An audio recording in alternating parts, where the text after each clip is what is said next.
The Archdiocese of Chicago is a vibrant and diverse faith community. We celebrate our faith through worship, evangelization, and reaching out to the needy. Welcome to Catholic Chicago. Welcome back to Catholic Chicago on WNDZ 750 AM. You can also get us on youtube.com/CatholicChicago, youtube.com/CatholicChicago. Again, Father Greg Sackwitz along with Mark Teresi. Mark, the first half of that program with Jean was absolutely outstanding. The second half will be just as marvelous. Right. Take it away. ACTA Publications began in 1957 as a publisher of books, audio, video resources for religious education and spiritual development. It has since broadened its editorial scope to include sports, social justice, community organizing, caregiving, grief and mourning, storytelling and novels, and children's books. They publish 8 to 10 new titles per year, and they have a back list of over 400 books and CDs. ACTA titles are non-academic and aimed at the average reader. Another book recently published by ACTA Publications is Gentle Comforts for Women Grieving the Loss of Their Beloved Life Companions. In this book, author Kathleen Paris takes a systemic mind, spirit, and body approach to providing practical reflections on grief, journaling opportunities, and easy, healthy recipes. The reflections in Gentle Comforts follow a woman from the first weeks of her loss onward.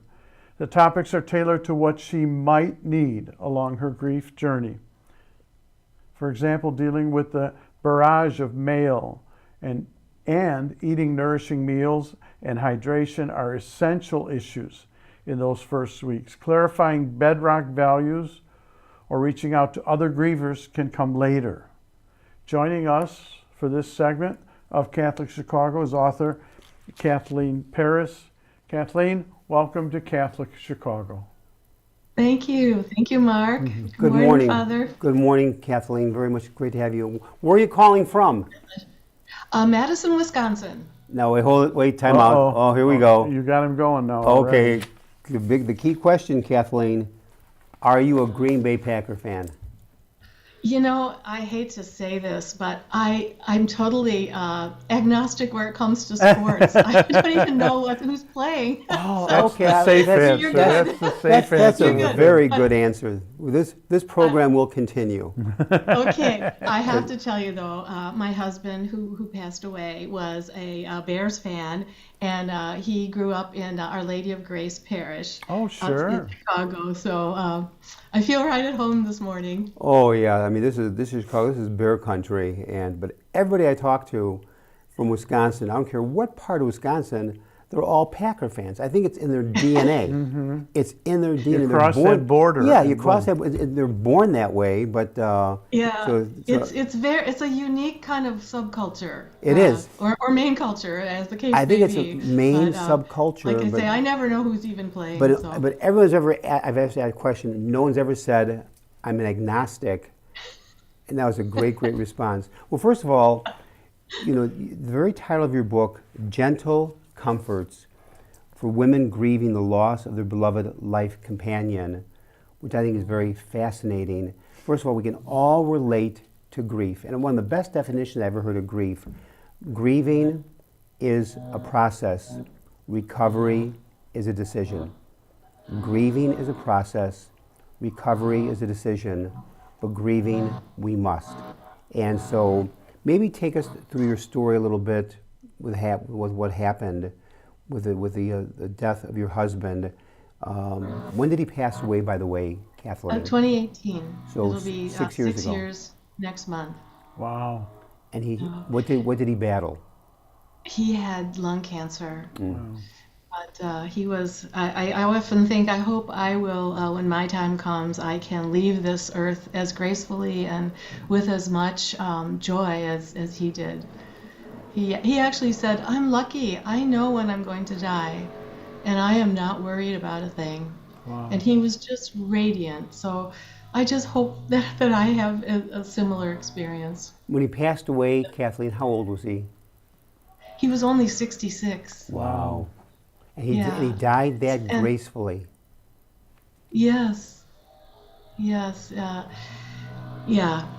Wow. Can you talk about the journey with him during those last months? Well, I think it was unusual to the extent that he was determined that he was not going to let this take him, and no one really knew he was ill.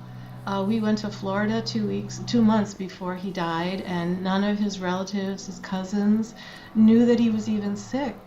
And he was himself up until the day he died. The week before he passed, he was out looking at boats because he wanted us to get another boat. So he didn't have, weeks and months of being in the hospital or anything like that. But I have to say my one regret is I was so in denial of what was happening.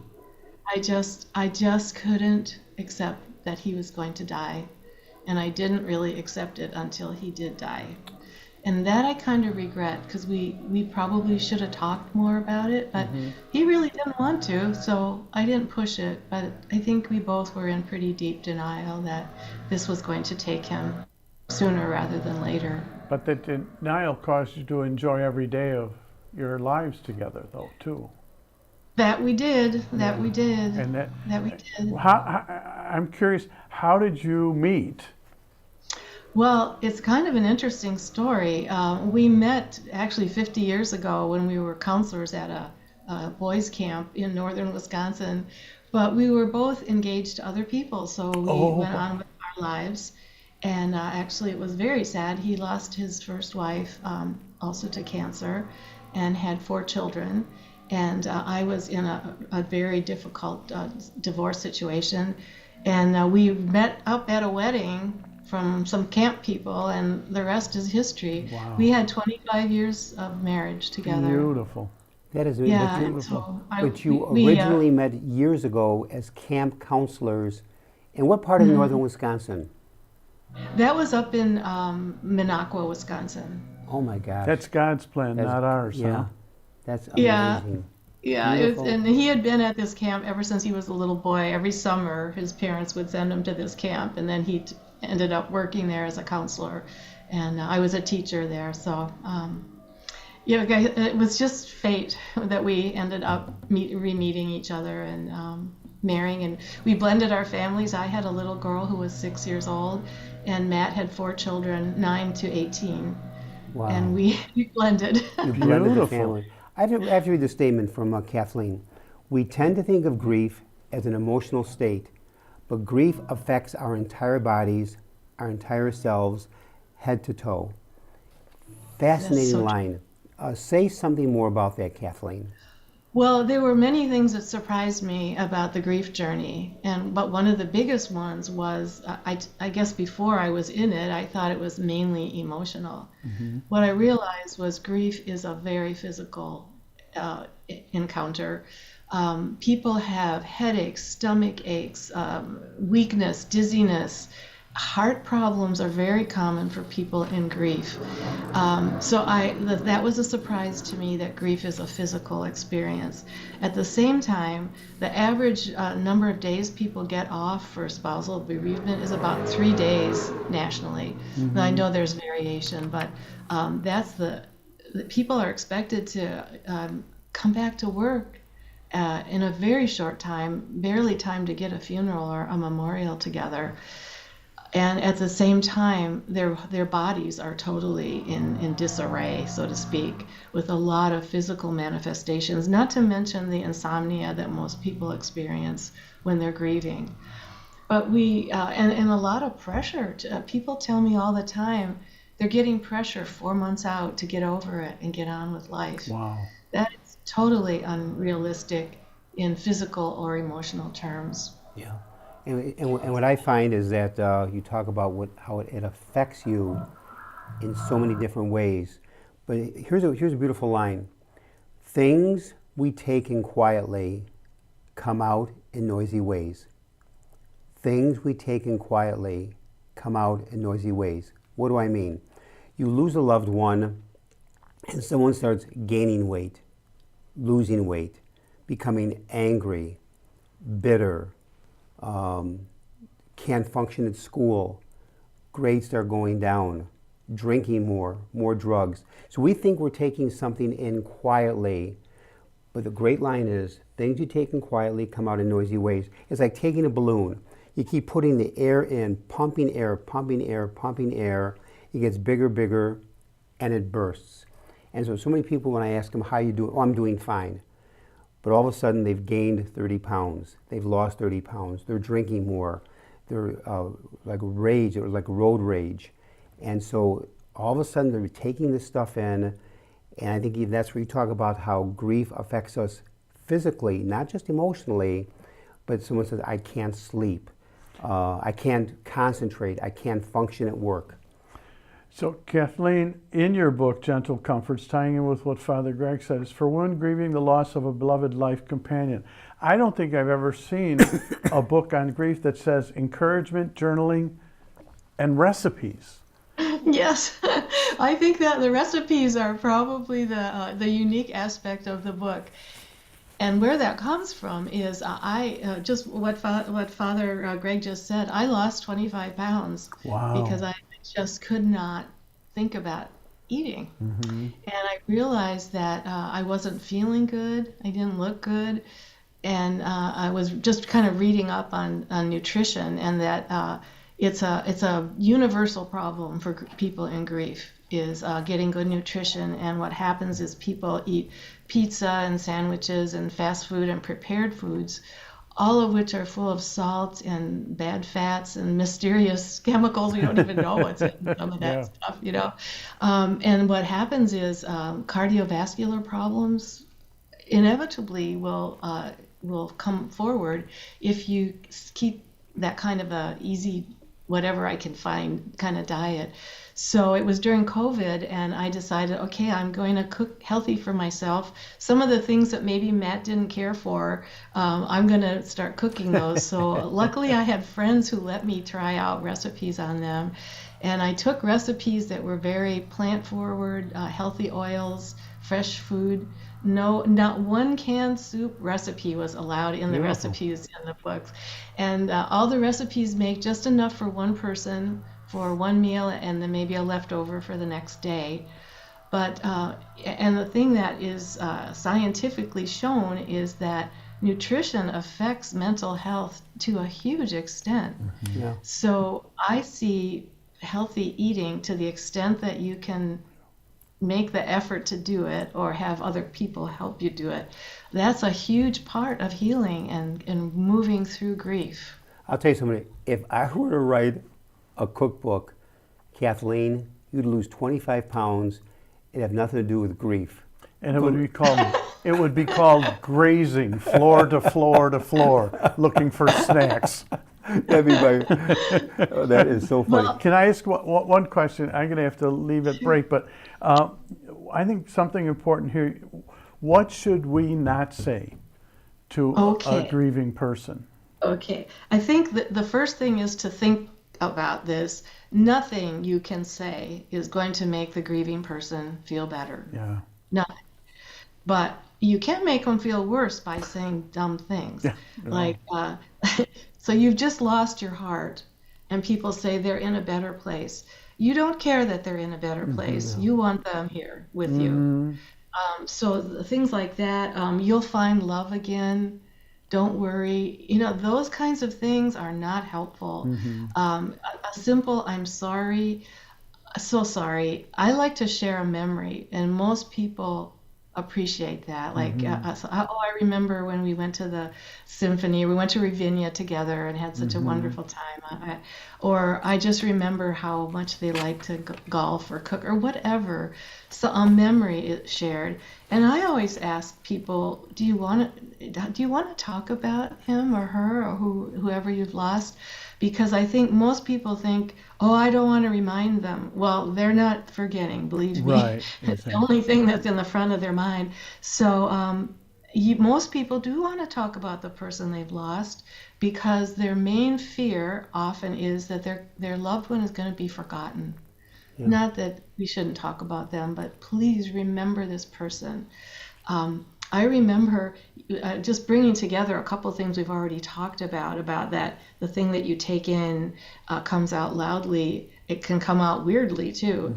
Like I had this, in my grief fog, I had a thought that maybe Matt didn't exist. Maybe I just imagined this amazing person who blessed my life.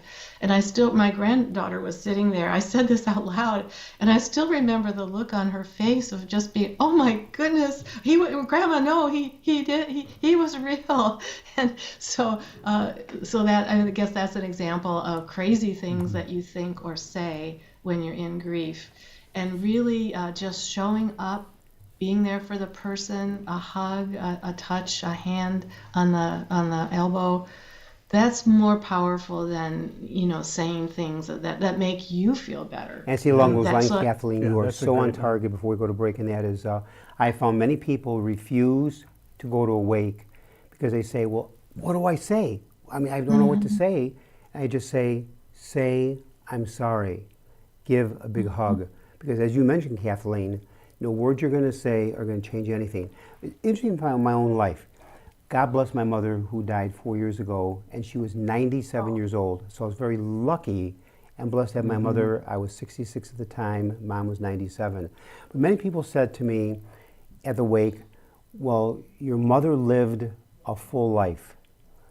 And I thought, and they were right. But I found myself saying to myself is, my mother lived a full life, and you're right, to myself, but I wish I had one more day. Right. And so when we give that comment, oh, but she lived such a long, full life, which she did, no question.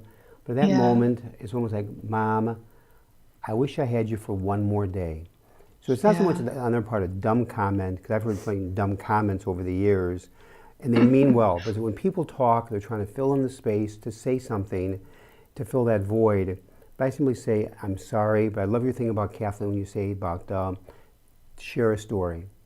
And there's nothing wrong a story that involves laughter, even at a wake. Perfectly okay. Mark, take us to break. And here's a laughter story before we take the break. My mom passed away. I have 4 sisters, and they all insisted on putting a pin, the earrings, the brooch. So a friend of mine came up to the casket, looked at me and said, she is the most beautifully accessorized corpse I've ever seen.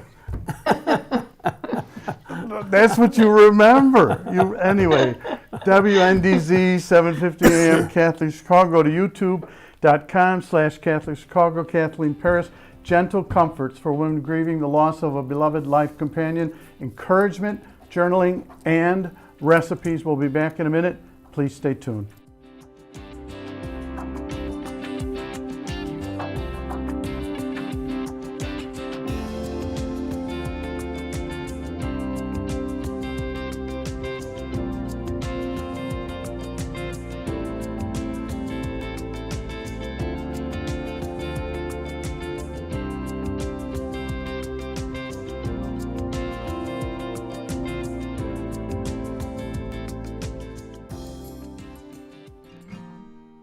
At Catholic Charities, we want to remind you that we are here for anyone who is a victim of domestic violence or anyone who has a concern about someone they think may be a victim. Domestic violence affects millions of people each year, both women and men, of every race, religion, culture, and economic status. It includes physical, psychological, and emotional abuse, inflicted in both subtle and overt ways. The impact on children can be devastating. If you or someone you know are victims of domestic violence and you are looking for a place for healing and recovery, call us at 773-935-3434 in Cook County and 224-430-4977 in Lake County. A safer, happier tomorrow can begin today.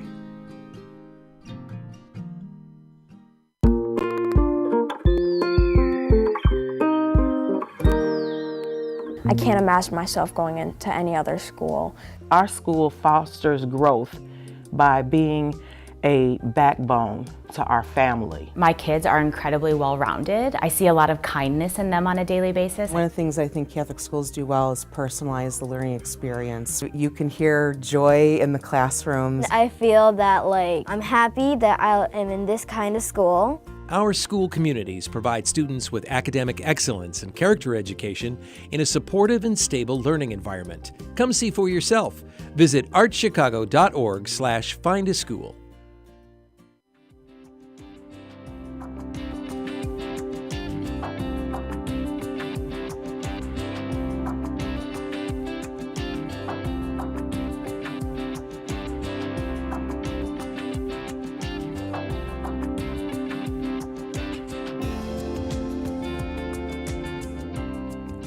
Welcome back to Catholic Chicago on WNDZ, 750 AM. Father Greg Sakowicz. No Mark Teresi. He had to leave at the break to run off to a meeting. You can also get us on youtube.com/CatholicChicago. Our guest is Kathleen Paris, the author of her latest book, Gentle Comforts for Women Grieving the Loss of Their Beloved Life Companion. During the break, I was thinking about this, Kathleen, is the second half title of your book, Women Grieving the Loss of Their Beloved Life Companions. Do women and men grieve differently? Oh, that is a great question, Father Greg. And in fact, that's going to be my next project, is really exploring that. I personally think there are more similarities than differences. But one of the differences I know of is it's okay for women to cry and to express really sad emotions in our society. It's not okay generally for men. And so I think men tend to keep their grief more bottled up. And as a result, as you said earlier, it comes out in dysfunctional ways of all the things that you mentioned. So I think that's one difference. Men really don't have the permission that women do to just break down and feel how they feel, which is essential to moving through grief. You have to be miserable for a while. Yeah. I think I think there are some physical differences, just biological differences that may impact the next steps that people take. So those are the two things that I'm aware of already, but I'm going to be researching that. And in fact, another author from ACTA Publishing, David Rinaldi, and I, who is a widower, we're going to work on starting with an article together. I haven't seen what the research says other than those two things, but I honestly feel like we are all human beings. We experience more things that are the same than are different, and between the genders. The disruption of your life routines, riding in the car, who drives, how do you get groceries together into your house? All those things, they're going to be the same. And I guess another thing I could imagine is household chores. If it's a traditional partnership, where the woman took care of the household maintenance, but the man took care of putting the salt in the water softener and fixing the window that's broken. That can be a difference too. Household tasks and cooking. A lot of men do cook, but a lot of men don't cook and may not have a clue. So that's, I guess, as we're talking about it, that's a third thing that I'm thinking about, is just those household things. For the woman's side, I'm so proud of myself. I got 150 pounds of salt from Menards for my water softener, and with various tools and carts, I got it into the basement and got it into the water softener. Wow. That was a huge triumph for me. Believe me, I've never done that.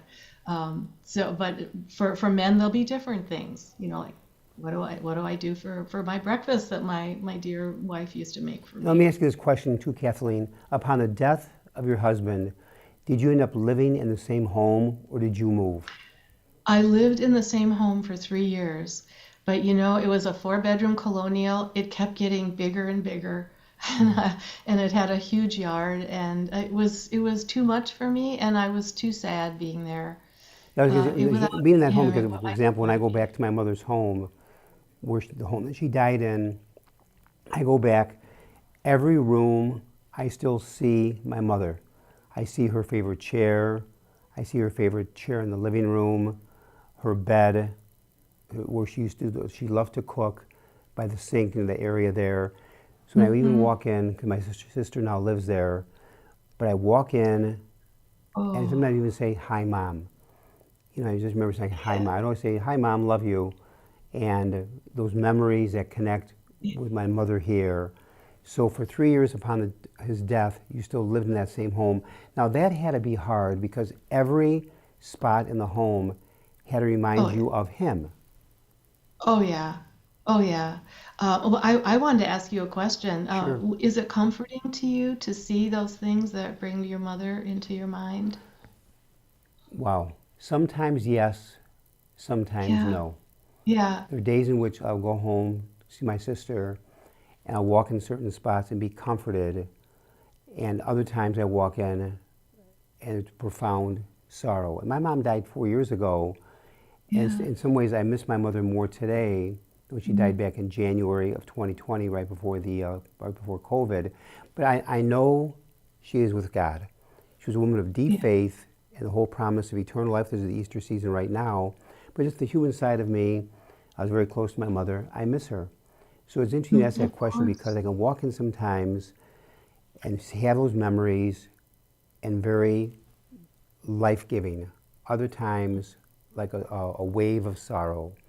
And all I can say to people is this: you never get over the death of a loved one, ever. So when someone says, oh, you should be over it by now, I could live to 140, I will never get over it, but the grieving is different. So this being like the fifth Christmas, fifth Easter, did I miss my mother? Absolutely, but the grieving is different, if that makes sense to you. Absolutely makes sense. In fact, in my house, at first it was comforting to be in our house. You know, there was so much of him in the house. But as my grief just morphed into some other kind of pain, then it was just too sad. So, but you're right, it changes. It does change. Definitely. And maybe before we close in the last couple of minutes, Kathleen, is in writing this book, how did writing this book touch and change your life? You know, I could take the worst thing that ever happened to me and turn it into something that helps other people. That has just brought me so much joy, and just when I started writing it, the things I'd written I'd put into my condolence cards because a lot of my friends are losing their spouses. And people responded that it was comforting to them. So then that gave me energy to keep going with the book. It has brought me great joy, and it has helped me along my own grief journey. The grief that used to be a knife in my heart and just feeling like my guts were being stabbed all the time is now kind of an ache. But I can deal with it. I've learned to live with it. I'm not ever going to get over it, as you said, but I've learned to live with it. And the book has brought me great joy. And maybe just in the closing moment is give us your best strategy for coping with grief. I think the best strategy is let yourself be absolutely miserable during the first year. Just get through each day, each hour at a time. You are going to be miserable. And so it's survival at first. And little by little, eating, really doing your best to eat healthy food, hydration, water, get outside. Mother Nature is the great healer. Avoid toxic people. Be with other grievers, and if you just cannot bear being alive without your spouse, that's the time to join a grief group or get a grief counselor. And there's nothing wrong with that. In the last moment, of course, the title of the book is Gentle Comforts for women grieving the loss of their beloved life's companion. You can get it through ACTA Publications. Do you also have that phone number they can call, the 800 number? Do you happen to have that, Kathleen? I know it's 1-800-397. I can't think of the rest of the digits there. We had in the first half of the program. I have a copy of the book. It must be in the book. Yeah, ACTA Publications. Go ahead. Yeah, so here it is, 1-800-397-2282. That number one more time. 1-800-397-2282. I want to thank in a very special way Kathleen Paris. You've been an outstanding guest. You speak from the heart. Our prayers are with you. God bless you. And look forward to having you as a guest again after your next book. Okay, all right. We got a deal. It's a deal. So I want to thank you for joining us today here on Catholic Thank you, Chicago, Father. WNDZ 750 AM. You can also get us on youtube.com/Chicago, Catholic Chicago. Have a blessed weekend coming up. May the White Sox hopefully win a game before June. Have a great day.